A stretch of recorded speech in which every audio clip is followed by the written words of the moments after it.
Liquide is building here today a 200 megawatt electrolyzer in the Rotterdam area.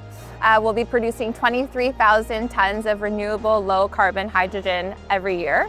We are connecting 200 megawatts of electrolyzer directly to the wind park, taking energy from the North Sea. So what we have today is creating hydrogen at large scale while also helping to stabilize the grid. And in this way, we are both a client and a partner in stabilizing the Dutch energy system. On the left-hand side, you see the North Sea, where a lot of offshore wind is being built.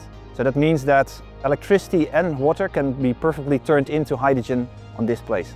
And what Air Liquide with the ELYgator project is doing is showing the world and showing the customers inside the port of Rotterdam and inside Northwestern Europe that green hydrogen will come. The biggest challenge so far was the integration of the two electrolyzer technologies. PEN, which is developed together with Siemens Energy, and the alkaline. As per today, there is no site of this scale which can act as a reference for the ELYgator project. With this project, we can demonstrate our reliable support of our customers to reach their climate neutral ambitions and to ensure that there is a gradual step up in electrolyzer projects worldwide to reach that specific target and ambition that we and our customers have.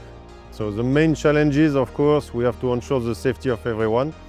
You can see that there is the North Sea, which is right here at few hundred meters. So we are taking, of course, all the wind from this area. The second part, we are on reclaimed territory, so it is full of sand everywhere.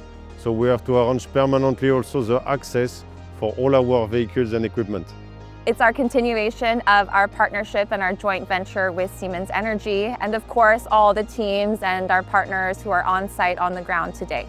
We are bringing teams from all across the world, and I think this challenge of proving that bringing together all of these perspectives and converging into one mission, into building and shaping a cleaner future, makes it really special for me.